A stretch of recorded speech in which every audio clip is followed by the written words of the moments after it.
I still remember the moment my world shifted, not slowly, not piece by piece, but in one sharp, sudden snap. It was a quiet evening, the type where nothing dramatic is supposed to happen. The sky was soft orange, dinner was on the stove, and I was half asleep on the couch, scrolling through my phone, and then my screen lit up with a message I wasn't meant to see. A message that wasn't even sent to me. It was a notification from my boyfriend Ethan's tablet, the one synced to my Wi-Fi. Normally, I ignored his notifications, but this one had my stomach turning before I even opened it. It read, "I think she has no idea. You're good." My heart skipped, not in a pretty romantic way, but in that way where your body suddenly knows something your mind refuses to accept. I clicked it. It opened a chat he didn't delete because he never thought I'd see it. Her name was right there, Claire, a woman he once described as just someone from work, someone I never needed to worry about, someone annoying and loud and not his type. And yet the messages between them, they weren't professional, they weren't friendly, they weren't even complicated. They were clear. Too clear. She was helping him hide something, and he was thanking her for it. I didn't know the full story. Not yet. But the betrayal was already in my veins, tightening my throat, twisting my stomach. I sat there for a long moment staring at the screen while the soup on the stove began to boil over, but I didn't move. My body felt frozen. Because the truth doesn't always arrive with a loud crash. Sometimes it arrives gently, quietly, through a single sentence that destroys everything you thought you knew. At that moment, I told myself, don't react, don't confront him, not yet. Because if he thought I was clueless, if he believed I'd never find out, then that was my greatest advantage. He had no idea the truth was already unraveling, and by the time I exposed it, it would break him in ways he never expected. To understand how deeply the betrayal cut, you need to know who Ethan was to me, or rather, who I thought he was. We met 3 years ago at a friend's dinner party. He was charming in that quiet, comfortable way. Not loud, not showy. The type of man who made you feel safe just by listening. He brought flowers on our second date. He remembered tiny details, like how I hated mint toothpaste and loved warm socks. He made breakfast every Sunday. He called my mom on her birthday without me reminding him. Perfect. Or close enough that I ignored the cracks. The sudden late nights. The phone turned face down. The jumpy laugh whenever I asked who he was texting. The new cologne he said his barber recommended. But love makes you blind, and trust makes you stupid. I told myself he was stressed from work. I told myself he deserved privacy. I told myself not to nag, not to be that girlfriend. The truth is, I didn't want to believe the little voice inside me, the one that whispered, something isn't right. Then Claire showed up. At first, she was just a name in his stories, a colleague, someone who talked too much, someone he couldn't stand, but he mentioned her often, more often than made sense. And now, seeing her name on that message, everything inside me woke up. The blindfold fell. The dots connected. But I didn't confront him, because betrayal is like a puzzle. You don't throw the whole thing at someone. You gather the pieces quietly until you can slam the full picture down in front of them. I wasn't ready yet. I needed proof, real proof. The kind he couldn't explain or twist or gaslight away. He thought I'd never find out. That thought alone kept me calm, deeply calm, in a way he would learn to fear. The next few days, I studied him, not in a paranoid way. In a way a detective studies a suspect who doesn't know he's being watched. He woke up earlier. He smiled at his phone more. He showered before leaving the house, something he rarely did before morning gym. And every time his phone buzzed, he angled the screen away from me. He thought he was subtle. But when you love someone, you know every micro-expression they don't mean to reveal. His guilt was loud. He just didn't realize I could hear it. One night, while he was in the shower, I opened his laptop. Not because I was snooping, but because he once told me the password and assumed I'd never use it.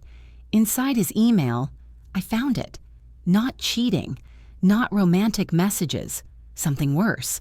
He was planning to move out, behind my back, and without telling me. He had already discussed dates with Claire. He had already looked at apartments.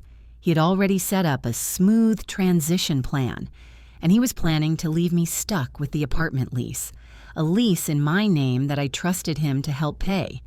My chest tightened as I scrolled deeper. There were spreadsheets, budget notes, even a list titled, "How to Break It to Her Gently." My name sat under bullet points. She'll cry. She'll blame herself. She'll beg at first. She'll try to fix things. Stay firm. Don't argue. Move fast. Tears blurred my vision, not because he was leaving, but because he reduced me to a checklist, a script, a plan he rehearsed with another woman instead of talking to me like the partner he pretended to be. I closed the laptop slowly so he wouldn't hear the sound, because breaking down right there would give him exactly what he predicted, and I refused to become the version of me he had already written in his head. He thought he knew me. He thought I'd fall apart quietly. He thought I'd beg. He had no idea how wrong he was. The truth didn't just break him later. It broke the whole image he built of me. But before the fall, before the destruction, before the moment his eyes finally widened in fear, I needed more. I needed the one thing he never expected me to find, the reason why. The why wasn't in his laptop, and not in his messages, not even in his emails. The real truth hid somewhere deeper, in a place men like Ethan never think anyone would check, his trash folder. And that's where I found it. A deleted voice note from Claire. Her voice was shaky, nervous, rushed. "I told you this would blow up. She's not stupid. If she finds out before you leave, everything collapses. You promised me you'd end it clean. Don't drag me into your mess." My heart punched my ribs.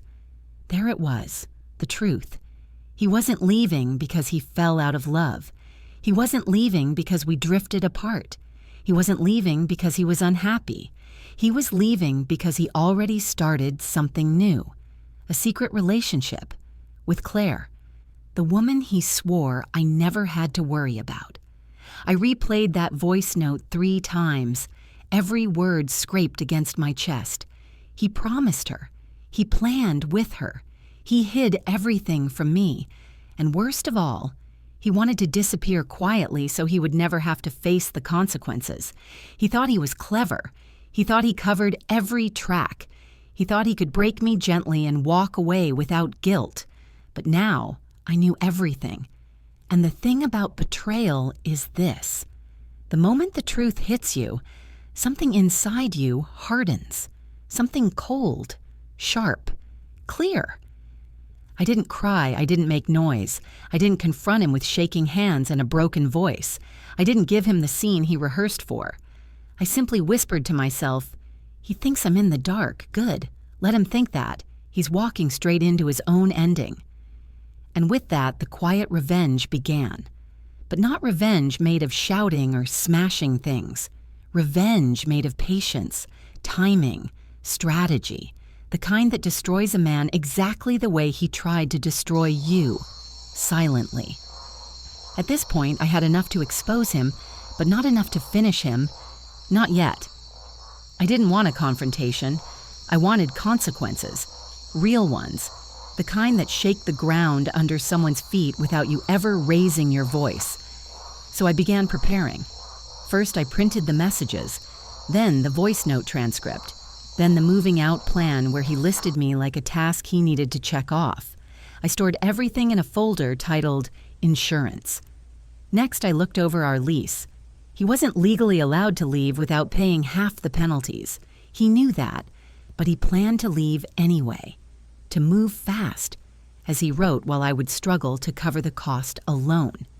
Not happening. I contacted the landlord privately, explained the situation, showed the documents. He agreed to a meeting.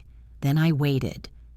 Calmly, quietly, like the storm I was becoming. The perfect moment came on a Friday evening, the very same night he planned to break it gently. He came home with grocery bags, cooking ingredients, like he was preparing a soft goodbye. He kissed my forehead, acted normal, even asked about my day. I smiled back. Not a fake smile, not a sarcastic one. A calm smile from a woman who already knew every secret he thought he buried. I let him cook dinner, let him pour wine, let him rehearse his speech in silence. Then I said softly, "Can we talk?" He froze.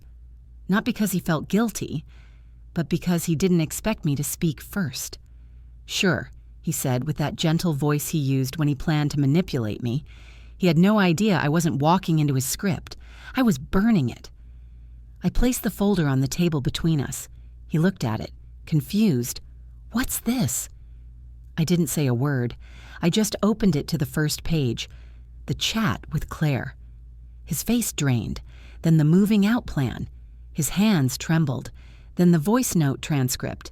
His jaw locked. His entire future and the one he built behind my back collapsed in silence.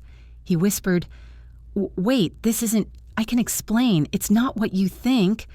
I didn't shout, didn't scream, didn't cry. I simply said, "You thought I'd never find out." And in that moment, he understood everything. The truth didn't just break him. It broke the man he pretended to be. What happened next wasn't dramatic. It wasn't chaotic. It wasn't loud. It was quiet, cold, icy. And that's what made it hit him hardest.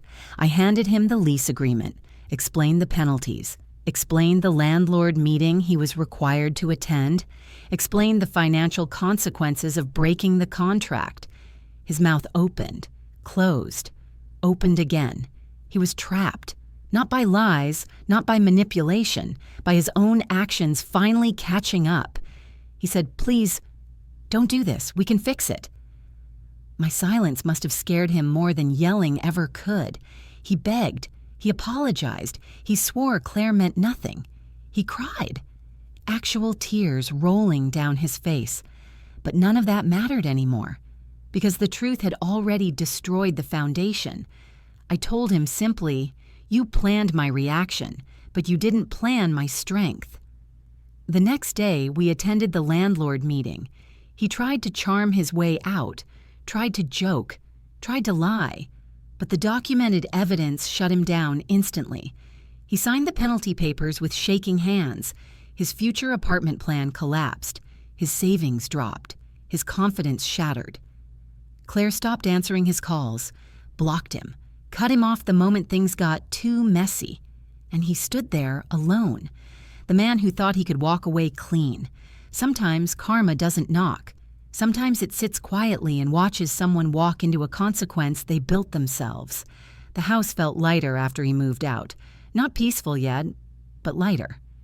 He tried texting for weeks. Long, paragraphs, short apologies, late-night guilt messages. I answered none of them, not because I wanted revenge, but because I wanted freedom, real freedom. The kind that comes from letting go of someone who was willing to break you quietly. I moved on with life, started therapy, focused on work, spent weekends with friends I neglected. Healing wasn't quick, but it was steady. People think revenge is dramatic, loud, explosive. But sometimes, revenge is simply choosing yourself with a calmness your betrayer can't understand. He once said, "I'd fall apart without him." He was wrong. I didn't fall. I rose, higher than he ever expected. Here's what I learned. People don't betray you because you're weak. They betray you because they believe you'll stay silent, because they think you won't notice, because they assume you won't act. Ethan never feared losing me.